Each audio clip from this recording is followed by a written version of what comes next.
নমস্কার। আজকে আমরা ভারতবর্ষের যে অর্থনৈতিক ব্যবস্থার নিয়ন্ত্রণকারী সংস্থা সেই রিজার্ভ ব্যাঙ্ক সম্বন্ধে এবং রিজার্ভ ব্যাঙ্ক কীভাবে দেশের আর্থিক ব্যবস্থাকে নিয়ন্ত্রণ করে সেই ব্যাপারে কিছু আলোচনা করার চেষ্টা করব। রিজার্ভ ব্যাঙ্ক অফ ইন্ডিয়া বা আরবিআই হল ভারতবর্ষের কেন্দ্রীয় ব্যাঙ্ক এবং দেশের সর্বোচ্চ আর্থিক নিয়ন্ত্রণকারী সংস্থা, যা মুদ্রা ব্যবস্থা, ব্যাংকিং এবং আর্থিক স্থিতিশীলতা পরিচালনা করে থাকে। 1934 সালের আইন অনুযায়ী 1935 সালের 1 এপ্রিল আরবিআই প্রতিষ্ঠিত হয় এবং 1949 সালে এর রাষ্ট্রীয়করণ হয়। Reserve bank act as a banker of banks.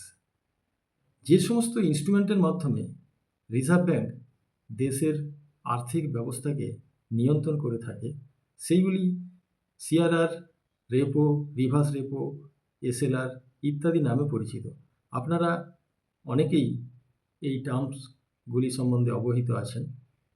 এখন আমরা দেখে নেব যে এই টার্মসগুলির অর্থ কী বা রিজার্ভ ব্যাঙ্ক কীভাবে এই টার্মগুলি দিয়ে এই দেশের আর্থিক স্থিতিশীলতাকে পরিচালনা করে থাকে। এখন আমরা সিআরআর এই বিষয়ে একটু আলোচনা করব। সিআরআর এর পুরো কথা ক্যাশ রিজার্ভ রেশিও, অর্থাৎ নগদ জমার অনুপাত। বাণিজ্যিক ব্যাঙ্কগুলোর সম্পূর্ণ আমানতের একটা নির্দিষ্ট শতাংশ রিজার্ভ ব্যাঙ্কের কাছে নগদ হিসাবে জমা রাখতে হয়। একেই বলা হয় সিআরআর, অর্থাৎ ক্যাশ রিজার্ভ রেশিও। এটি মূলত তারল্য নিয়ন্ত্রণ, মুদ্রাস্ফীতি হ্রাস এবং আমানতকারীদের নিরাপত্তা সুনিশ্চিত করতে ব্যবহৃত একটি নীতি। সিআরআর বৃদ্ধি করলে ব্যাঙ্কগুলির লোন দেওয়ার ক্ষমতা কমে এবং তাতে করে মুদ্রাস্ফীতি নিয়ন্ত্রণে থাকে। এই বর্তমানে সিআরআর রেট 3%। সিআরআর জমার উপর ব্যাঙ্কগুলি কোনো সুদ পায় না। Next, repo rate. রেপো অর্থাৎ রিপারচেস অপশন। রিজার্ভ ব্যাঙ্ক যে সুদের হারে বাণিজ্যিক ব্যাঙ্কগুলিকে অর্থ ধার দেয় তাকেই রেপো রেট বলে। বাণিজ্যিক ব্যাঙ্কগুলি তাদের তহবিলের ঘাটতি মেটাতে রিজার্ভ ব্যাঙ্কের কাছ থেকে অর্থ ধার নেয় এবং তার জন্য রিজার্ভ ব্যাঙ্কে সুদ দিতে হয়। বর্তমান রেপো রেট 5.25%।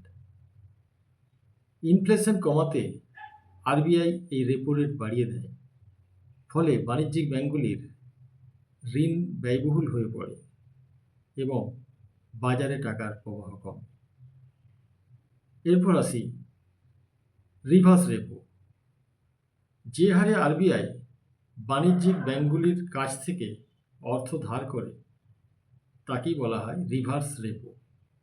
অর্থের যোগান নিয়ন্ত্রণে আরবিআই এটি নিয়মিত ব্যবহার করে থাকে। বর্তমানে রিভার্স রেপো রেট 3.35%। এবার আমরা আসি এসএলআর, অর্থাৎ স্ট্যাটুটরি লিকুইডিটি রেশিও। বাণিজ্যিক ব্যাঙ্কগুলি তাদের আমানতের একটি নির্দিষ্ট শতাংশ সোনা, নগদ কিংবা সিকিউরিটি ডিপোজিট হিসাবে নিজেদের কাছে বাধ্যতামূলকভাবে রাখতে হয়, তাকে বলা হয় স্ট্যাটুটরি লিকুইডিটি রেশিও। এর উদ্দেশ্য ব্যাঙ্কগুলির দেউলিয়া হওয়া রোধ করা এবং আমানতকারীদের নিরাপত্তা নিশ্চিত করা। বর্তমানে এসএলআর রেট 18%। ধন্যবাদ।